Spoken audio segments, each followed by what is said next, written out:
Na palavra de Deus está escrito: de graça recebeste, de graça dai.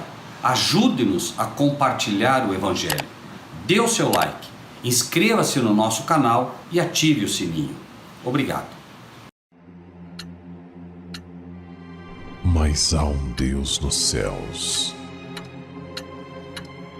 que revela os segredos. Ele revelou o que vai acontecer no fim dos dias.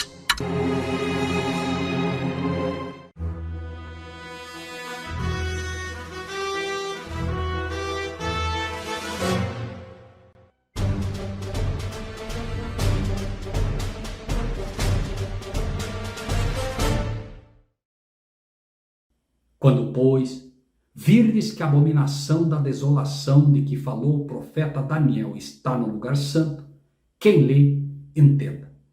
Porque haverá então grande aflição, como nunca houve desde o princípio do mundo até agora, nem tampouco há de haver. Mateus 24, 15 a 21.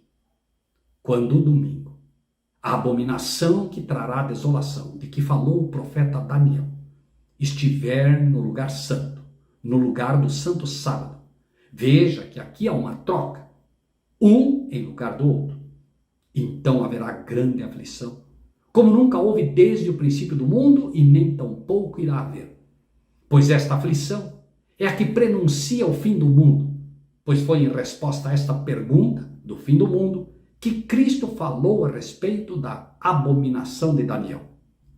E o que encontramos no livro de Daniel a respeito da abominação que traz a desolação? E por que é dito que virá grande aflição? Disse assim: o quarto animal será o quarto reino na terra, o qual será diferente de todos os reinos, devorará toda a terra, pisará os pés e a fará em pedaços.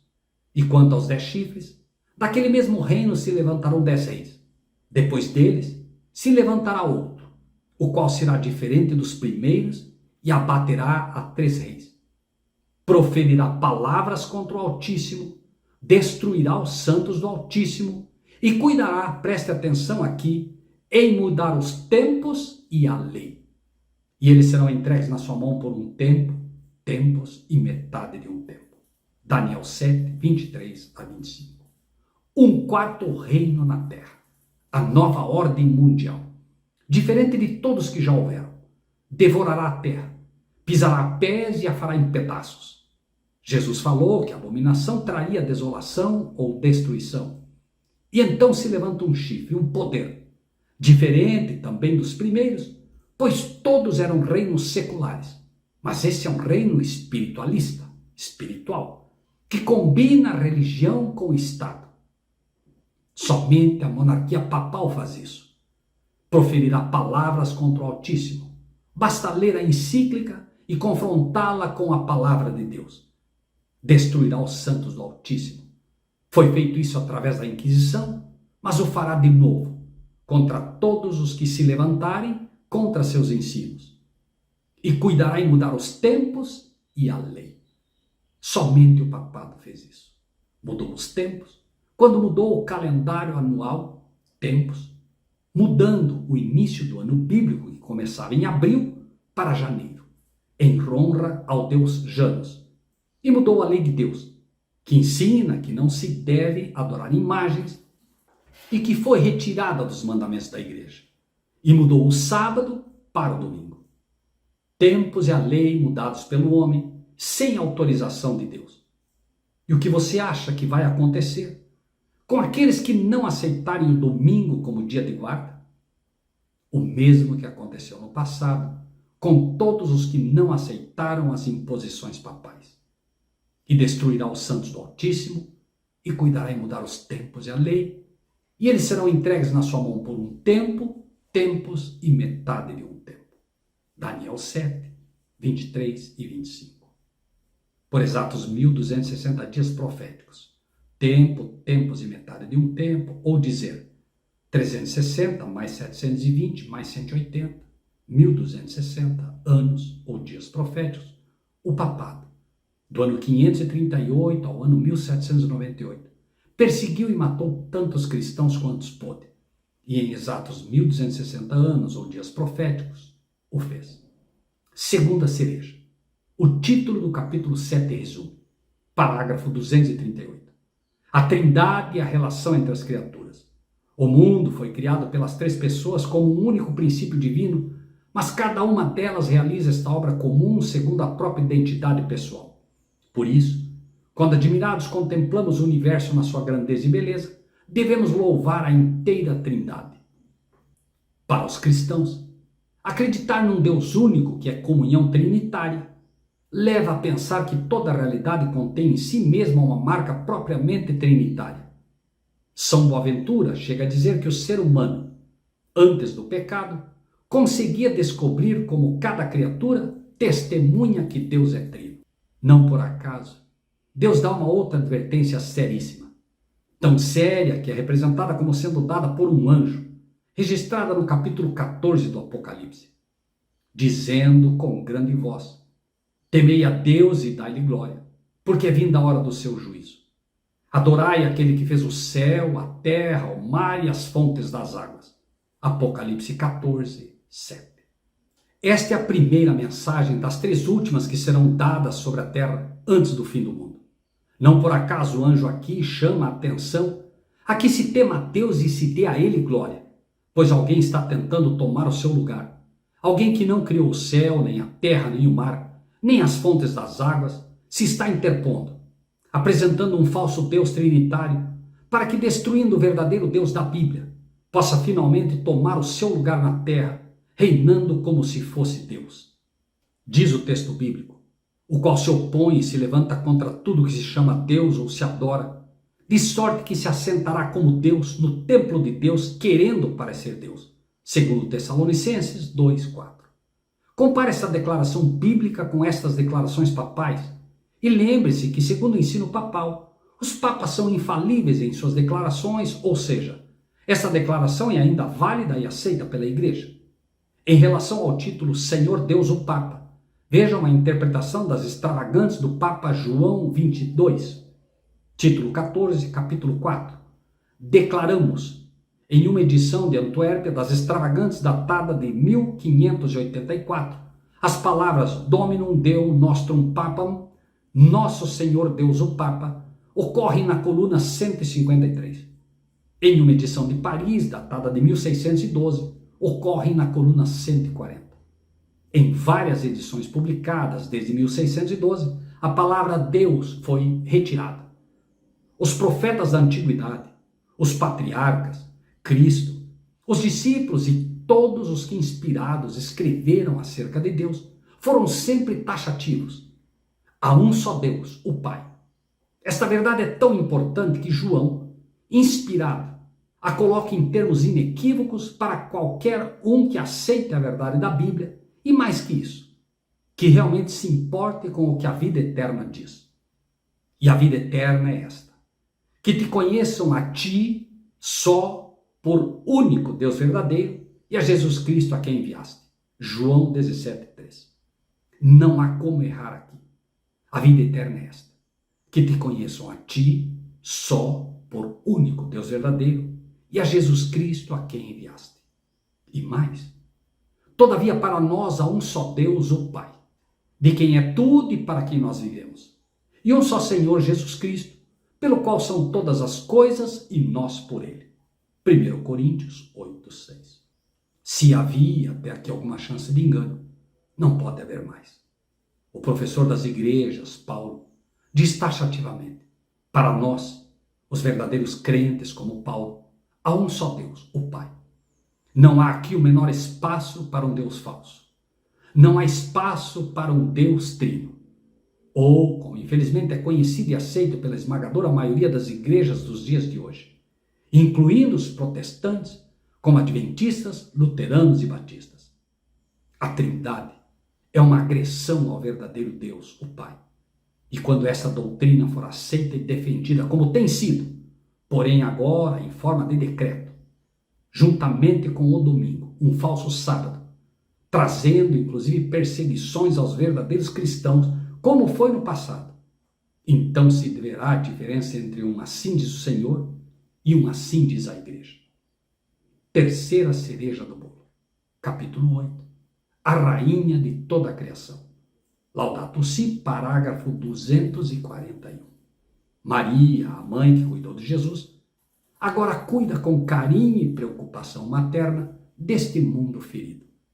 Elevada ao céu, é mãe e rainha de toda a criação. Maria não só conserva no seu coração toda a vida de Jesus, que guardava cuidadosamente, mas agora compreende também o sentido de todas as coisas. Por isso, podemos pedir-lhe que nos ajude a contemplar este mundo com um olhar mais sapiente. Te pergunto, meu irmão assembleiano, presbiteriano, luterano, adventista e todos os demais, pentecostais, evangélicos e protestantes. Está você preparado para rejeitar o dogma da Virgem Maria assunta ao céu? Está você preparado para ir contra o Papa e o mundo todo na crença de que Maria é a Virgem sem pecado original?